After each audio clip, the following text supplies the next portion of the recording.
बोलो तेजाजी महाराज की, बोलो तेजाजी महाराज की। जब जब हनुमान बोला है, अरे जब जब हनुमान बोला है,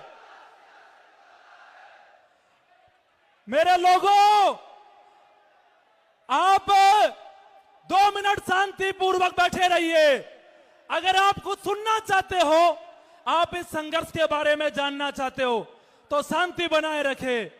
मेरे लोगों, ये जो संघर्ष चल रहा है, पिछले 4 सालों से लगातार एसआई भर्ती और आरपीएससी को भंग करने की हम मांग कर रहे हैं। लेकिन कांग्रेस और भाजपा दोनों मिली हुई सरकारें हैं, दोनों का गहरा गठबंधन है पेपर लीक पर। मेरे भाइयों, ये एक दूसरे के ऊपर कोई कार्रवाई नहीं करते हैं।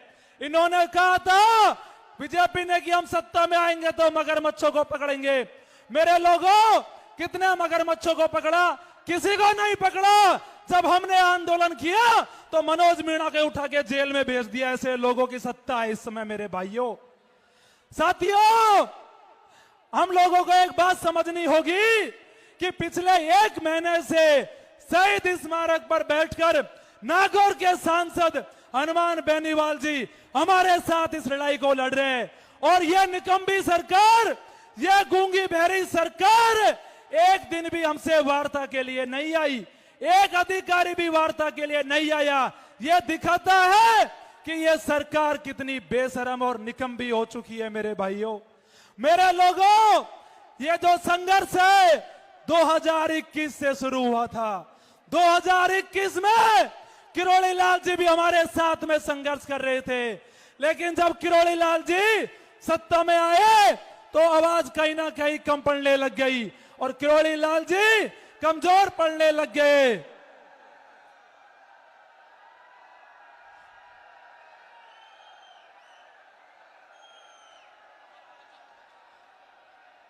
हनुमान बेनीवाल जिंदाबाद,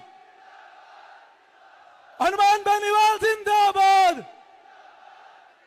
अरे जब जब हनुमान बोल रहा है, अरे जब जब हनुमान बोल रहा है, भाइयों बैठ जाओ 2 मिनट।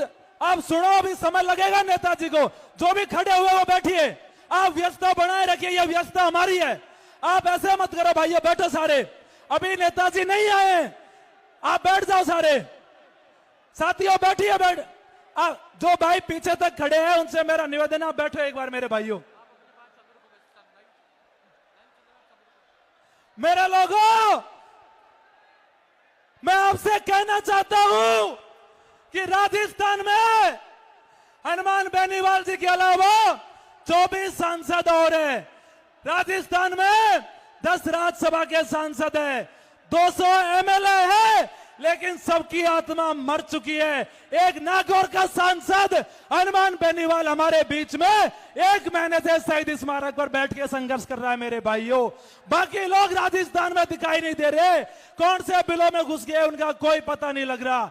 मेरे लोगों, हमने किरोड़ी लाल जी से भी कहा था कि 25 तारीख को आपको भी यहाँ युवाओं के लिए न्याय दिलाने के लिए आना चाहिए।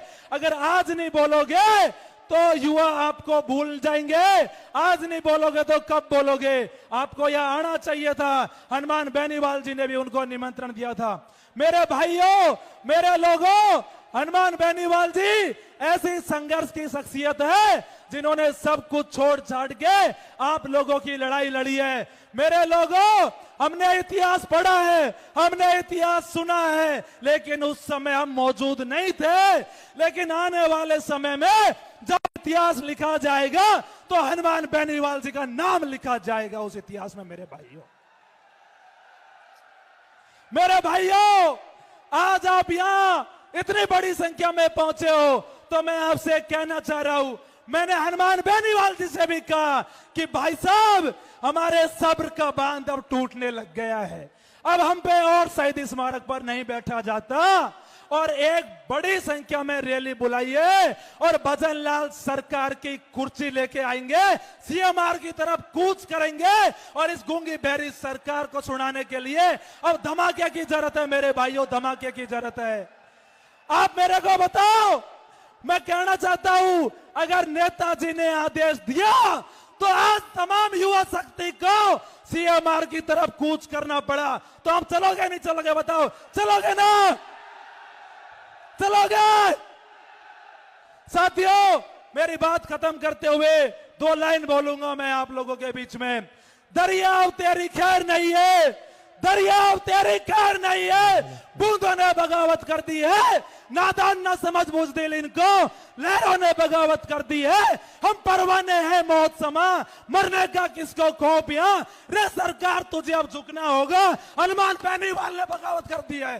धन्यवाद, जय हिंद, जय भारत।